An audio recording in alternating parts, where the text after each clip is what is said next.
Hansen here from NFL Red Zone. I hope you're checking out 1 hour of 5-Yard Rush, one of the best podcasts on NFL football in the UK.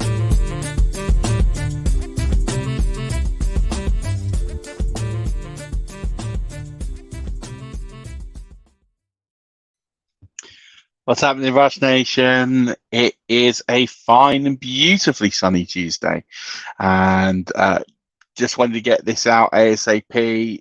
Didn't get a chance yesterday to do this, as I said on last night's flagship show. I took a week off, and because of certain provisions in home insurance clauses now very sneaky. This is good consumer advice. I can't disclose on social media or on the podcast or anything that I'm going away, because that invalidates my home insurance should I get broken into.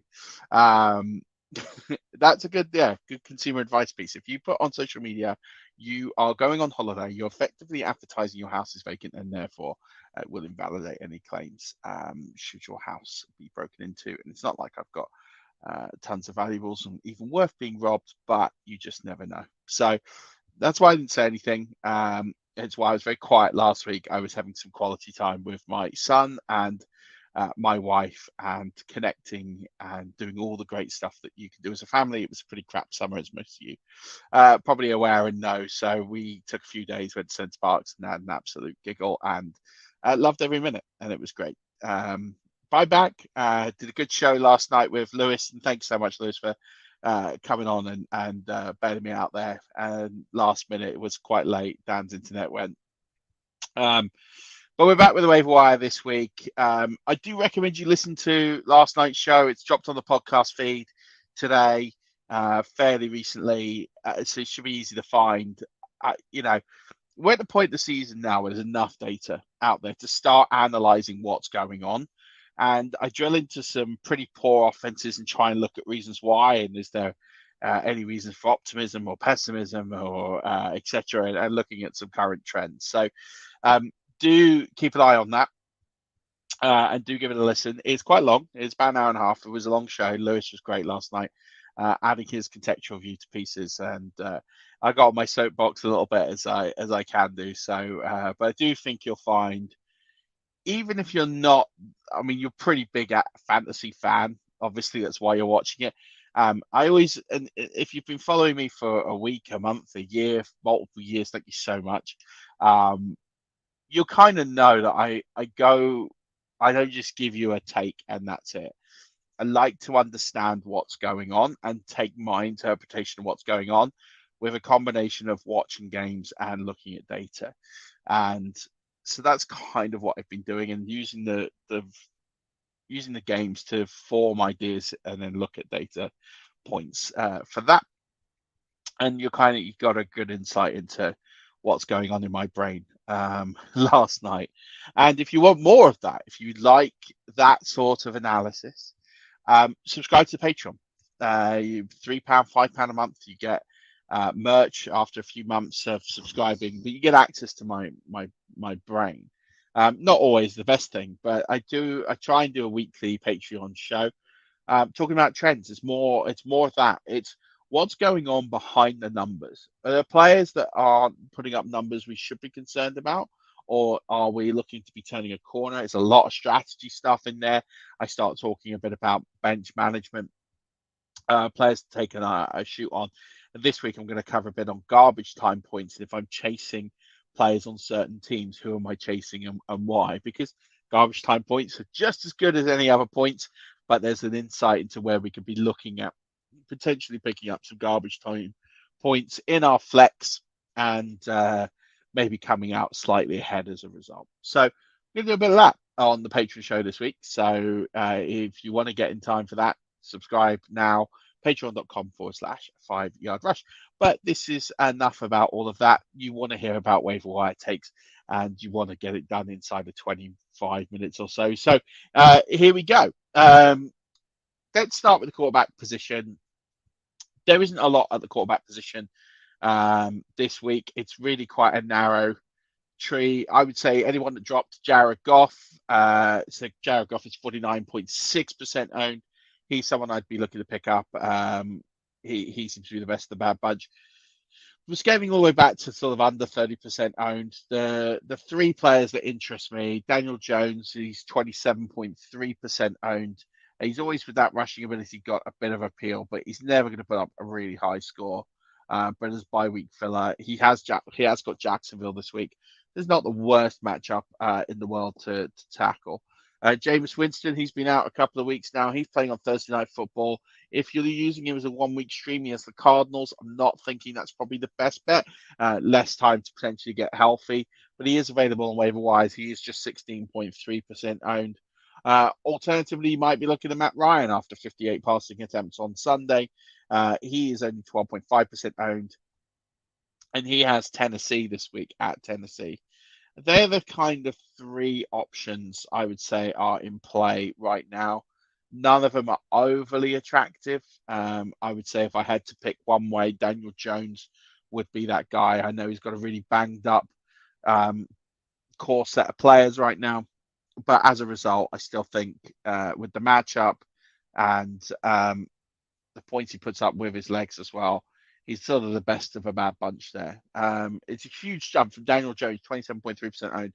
The next owned quarterback in the list is Carson Wentz at 49% owned. So huge jump. And, you've got players like Geno Smith now who are near 78% owned. So yeah, if you're missing Stafford or Cousins this week, then there's a few options for you should you need to pick them up. But yeah, not an easy week to pick up a QB. And you might be in leagues that have even less owned, so less QBs owned, so you might be able to find some in there. So moving on to running backs this week. And again, it's pretty thin. There's not a lot out there at the position. If we're looking at players that we can start to target, the natural one will be Deion Jackson. He has got a questionable tag. He is actually just over 30% owned. 32.8% owned. He does have Tennessee. Put up a huge week, 28.1 fantasy points last week. But having said that, we expect Jonathan Taylor to potentially come back, and that could amount to nothing. Kenyan Drake is another one. He's 3.2% owned. J.K. Dobbins looks like he's hurt. That's never a good sign. He's not someone that exactly bounces back quickly. So Kenyan Drake should be out there on most waiver wires. He should be someone that you can potentially target off the waiver wires. Couple more names for you. Damien Williams. He's also 3.2% owned. He's likely to come off the IR soon. No one has really been killing it in the backfield for Atlanta. So it looks like he should have an opportunity to try and name and gain that role. So I like him as a really cheap pickup. They have the Bengals as well. Haven't been particularly good at stopping the runs. And then we've got DJ Dallas. DJ Dallas has the Chargers. Now, I talked about him on last night's show. He's a sneaky ad for me. He's not someone I'm desperately going out there and adding, but I think he's quite a cheap ad. And I talk about why on last night's show, so give that a listen. It's just about the usage, and I think he's going to have maybe not quite a Jamal Williams style role in Seattle, but I think that's in his range of outcomes, and that's somewhat attractive to me. So DJ Dallas is out there 3.1% owned. So you've got quite a few sort of young, well, very low owned prospects out there that you can add, and that's really it for under 30% owned. For this week, Latavius Murray would be another one as well. I've forgotten all about Latavius Murray, but he had a good showing last night, Latavius Murray, and he will be someone who's not very well owned. In fact, I can't even find him on the list, so I don't even think he's 1% owned or less. So as a result, Latavius Murray's out there. You can pick him up. Oh, he's 7.5% owned. I just passed him. So he had he had a lot of opportunity last night. There seems to be some ambiguity there with regards to what's going on in that backfield now. Javonte Williams is gone. So, Latavius Murray is someone who is out there and can be grabbed for your offenses next week. So, if we're looking at slightly more owned players who potentially are free in leagues, And oh, by the way, fab on all these. So I know I get asked by a few people like, what fab would I give? I'm not spending big fab this week. I don't on any of these players I've mentioned. I don't think any of them are real showstoppers. I don't think any of them are really going to plug in holes for you. And I think they can all get overpriced. So I wouldn't say any of them are worth more than 5% of fab. I just don't think any of these players are game changers or they're long-term answers. I think they're pretty much plug and play potentials for the next couple of weeks at best. So yeah, none of them I think are worth putting more than a couple of dollars on. And the same with the quarterbacks, because again, quarterbacks tend to come and go, and they tend to sort of be streamable regardless. So not spending big money there. Keep an eye on Darrell Henderson. He's someone who is on more than a third of waiver wires right now. So he's someone that will come available. He's worth spending a bit of fab on. A player who I'd keep an eye on a watch list, or if you've got a deep bench and you've got the ability to stash players, Kyron Williams is a player I'd be stashing. Not as a desperation ad because he's still on IR, but when he comes back, I think he's going to get a bit of a role. Brian Robinson's available in half of leagues according to ESPN, which is mad. He's definitely worth a significant bit of your fab budget. It looks like he's going to be the pronounced starter. I wouldn't go OTT. I wouldn't be spending more than 15 to 20% of your fab budget on Brian Robinson. I don't think he's a league winner. I don't think he's got that huge volume to be a league winner, but I do think he is someone who is sort of the best of the rest out there right now. If we're looking at players that are available in a good portion of leagues that you could add. So I think he's probably the best of what is available out there as it stands right now. Moving on to the wide receivers here. Let's start with some sort of more lesser known players, the under 30%. It still baffles me that Josh Palmer is only 30% owned. He's 30.4% owned. So I just think that's wild given all the injury concerns. So he's someone that should definitely be added and is worth a few percent of your fab for sure. Alec Pierce, our massive Alec Pierce fan, think he's doing really well at Indy. And I know it wasn't necessarily the best week. 58 times, he only got targeted 7 of those. But having said that, 25.3% owned. The game script was massively against Alec Pierce. And as a result, I think Alec Pierce is someone who I see as an wide receiver 3 for rest of season. So I'm willing to spend a decent amount of fab on Alec Pierce, $10, $11, or 10, 11% of fab, maybe even going up to sort of 12, 13% to make sure I get him. I think for me, I'm looking at wide receivers that are readily available.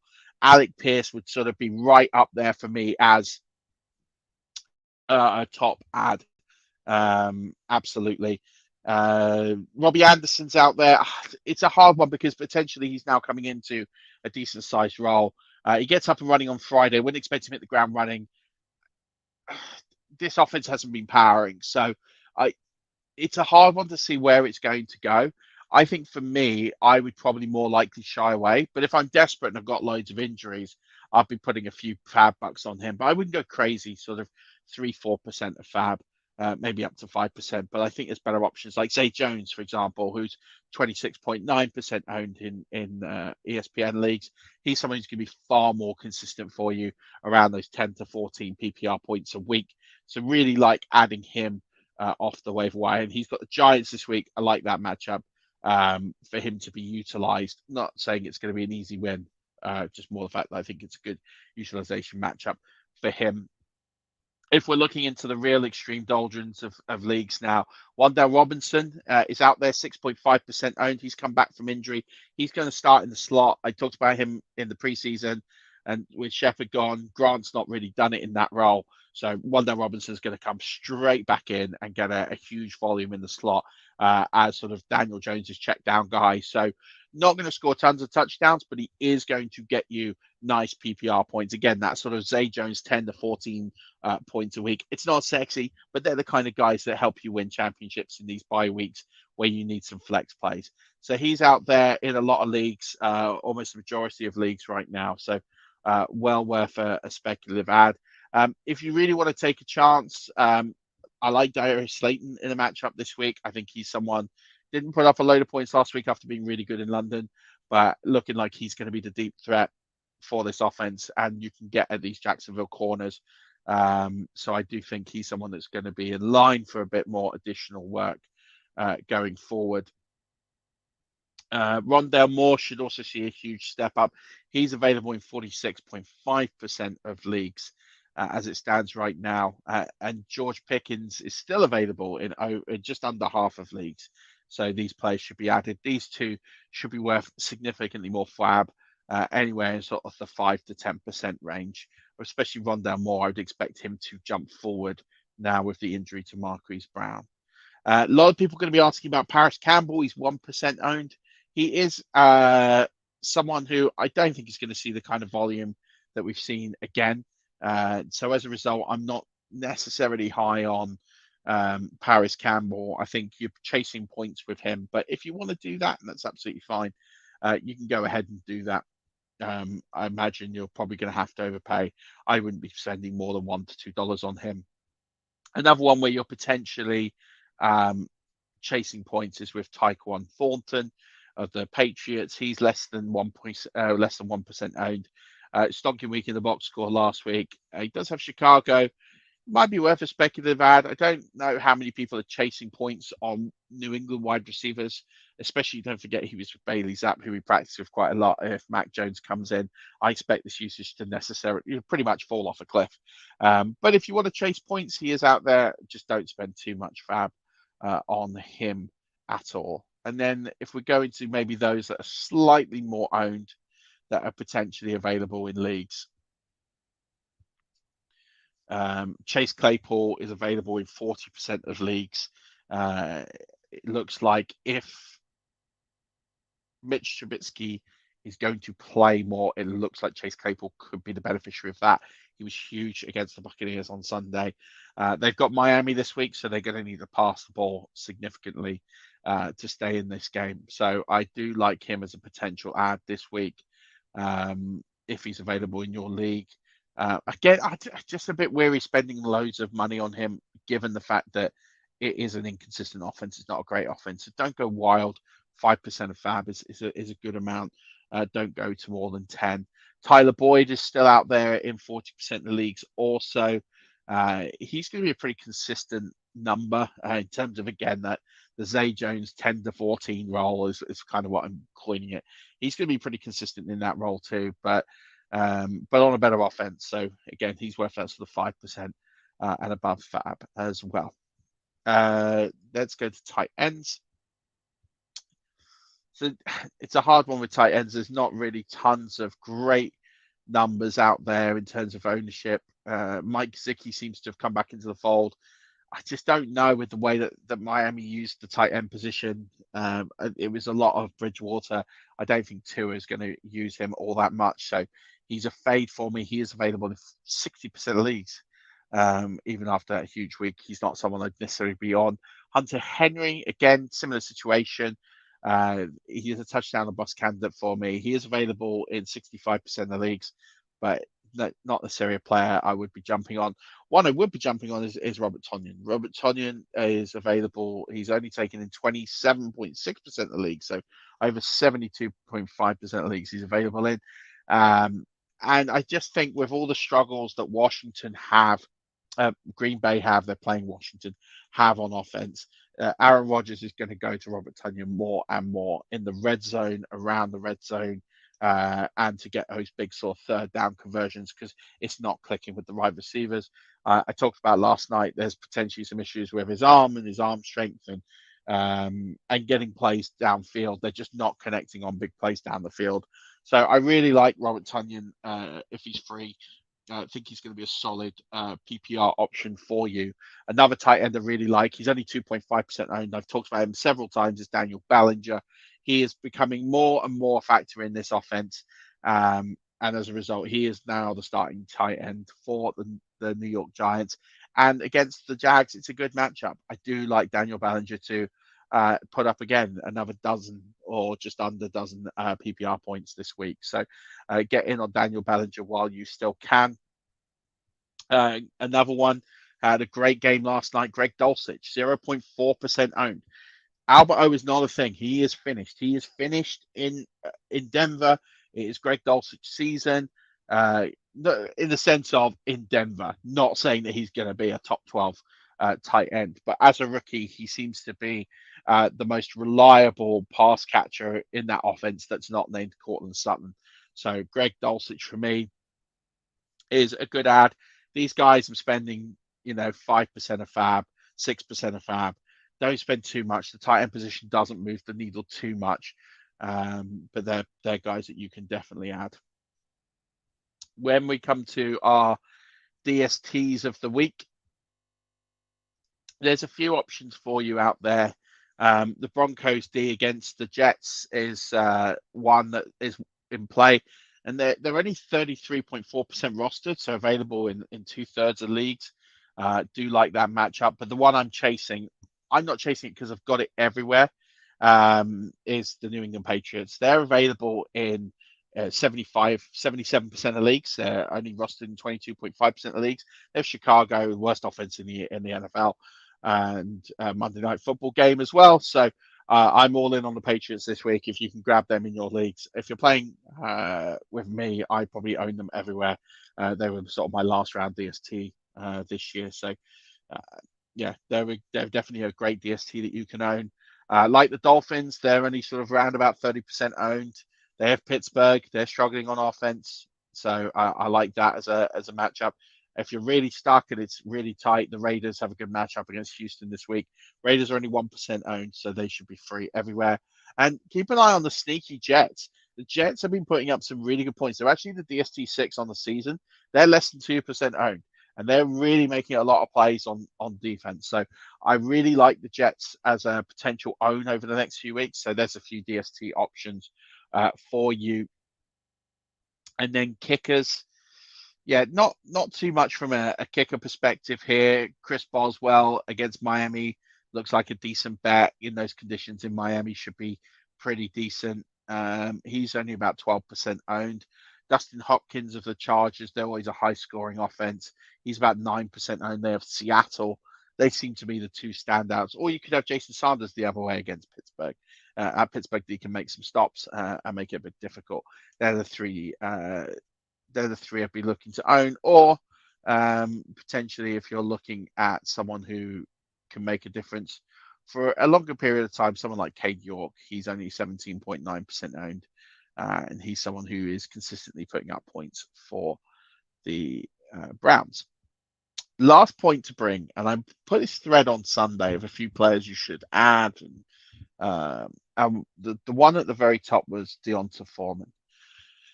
Deonta Foreman right now is not very well owned. He's a couple of percent owned, 3% owned on ESPN. Sleeper, I don't know what it's probably a very similar amount. It looks like CMC is going to get traded. So Deonta Foreman is the guy that is likely to step up and get the full-time role. So I mentioned this on Sunday because if you didn't want to wait till waivers, you could have added him and stashed him.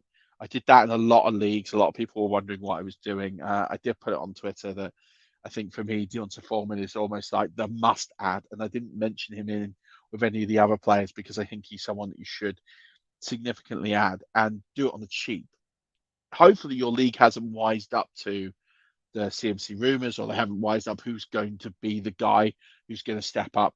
I'm, fairly confident it's going to be Deonta Foreman.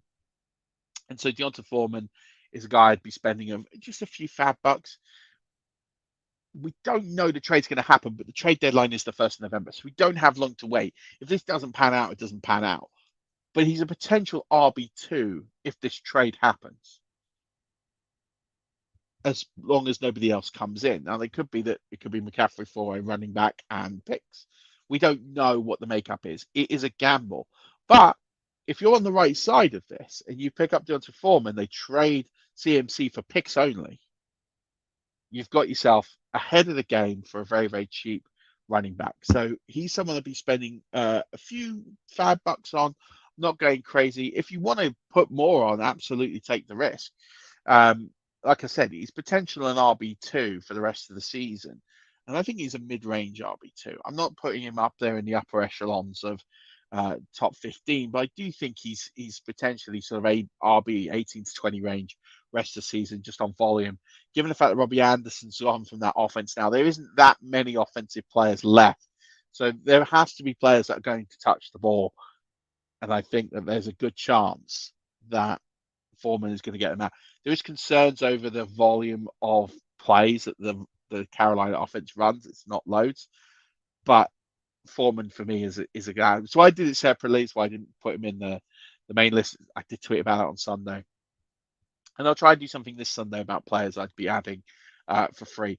But we're in a waiver wire situation. Try and claim him if you can with a low priority ad, or try and claim him for a few fab bucks and hope your league isn't too wise to what is going on. That will do it for the waiver wire. Hope you found this useful. Do get in touch with me at Murph_NFL. If you have any questions about what you should potentially be bidding. I get lots of queries, and they all seem to come in like late Thursday or late Sunday. Don't get as many on a Tuesday or a Wednesday when I'm more likely to pick up some queries. So do jump on. Feel free to send over any questions. I'll try and answer them.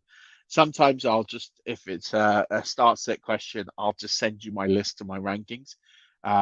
It stops multiple questions because it's in the rankings. You can set it by scoring. So if you're going to ask me who to start over, player A versus player B, it'll be in my rankings. So I talked about this a bit last night. I get a lot of requests, and it's fine. I feel very touched and honoured.